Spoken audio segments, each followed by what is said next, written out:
Hello and welcome to Labour Lens. I am Sharon Ijaso, and on this week's edition of the program, we'll be focusing on workers in the non-academic staff union of universities, several challenges they are faced with, and their demand for a 100% wage increase following the current realities that the country is faced with. We will be right back.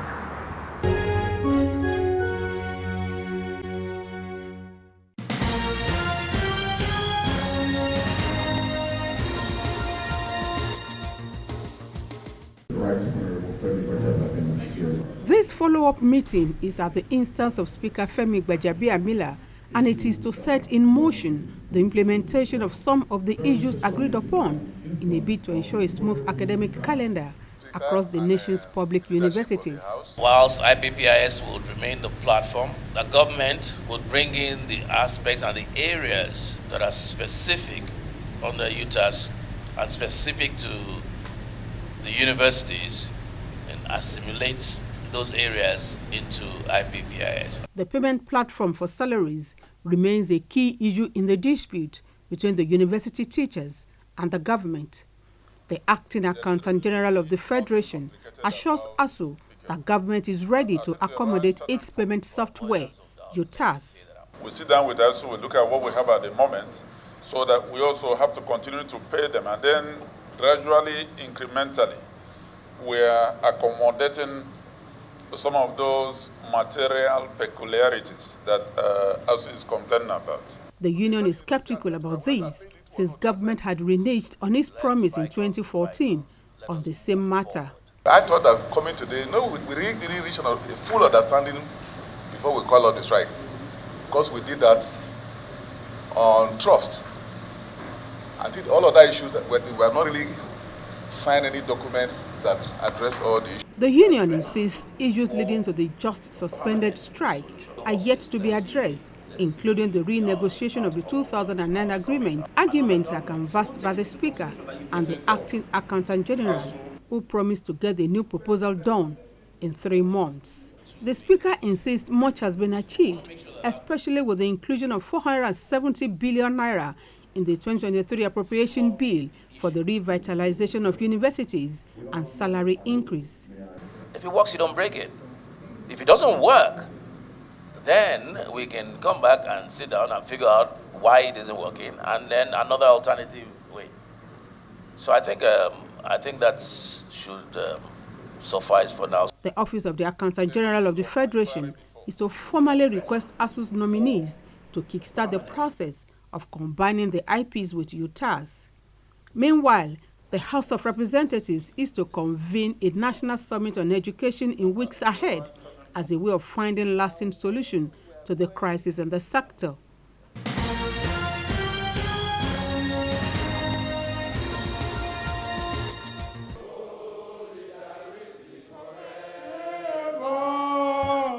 Members of the Non-Academic Staff Union of Educational and Associated Institutions (NASU) are asking the federal and state government to urgently look into the plight of Nigerian workers due to rising inflation in the country and high cost of living. In his welcome address at the National Executive Council NEC meeting of the union, the national president of NASU demanded for a cost of living adjustment in their salary. Therefore means that we are demanding for 100% increase in the salaries of NASU members in all the sectors. Disruption in food supply chain, rise in import costs due to the currency depreciation, and increase in the cost of production. According to the International Monetary Fund, many countries are facing double-digit inflation, and in this respect, fiscal policy needs to help monetary policy and work together to ensure price stability. It is absolutely critical for stable growth. The IMF said countries like Nigeria. Other labor leaders and officials of international labor organizations in attendance spoke about the need for decent work across the globe. We are at a critical point in time where a number of the progress we made collectively are being silently reversed.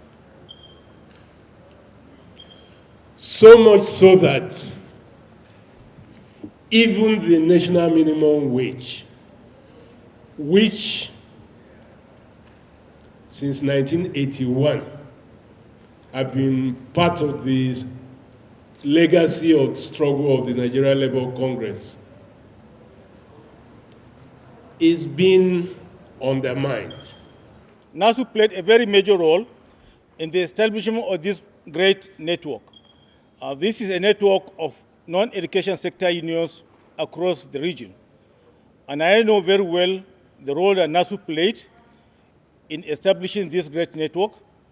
We just had our last meeting a few months back in Uganda, which was attended by many other unions in this same network.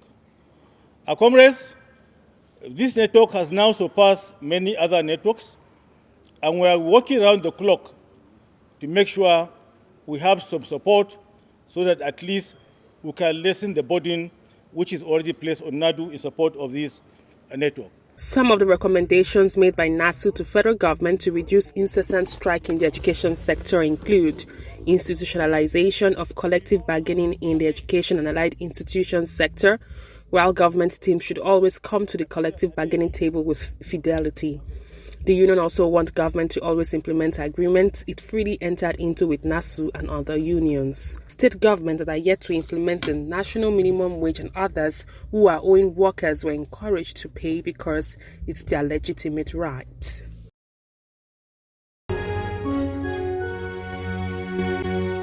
There's no reality that we are facing because there is a lot of injustice. When you look at even the political class, the political elite, let's put it that way, look at their take home compared to what a poor civil servant is taking. And these are people with higher educations than you see someone with NC because of political class is taking millions home, which 100% is being justified when we want to put it at a round table and talk about it that, okay, let's see what's 100% increase, let's see how much it's going to be, and let's see how much it's going to take each person. So if the government wants to be real and they want to justify what we wanted, I think it's something they just call the union to round table and let's see how they can put it into effect. I put it as selfishness, greed to some state governors. Not that the resources is not there, but to their own advantage, let me put it that way. To their own advantage, they spend the government's money the way they wanted. If like, look at Abia State now. Like one of my colleagues was telling me that for the past almost 24 months, they have not been paid salary. How do you justify that?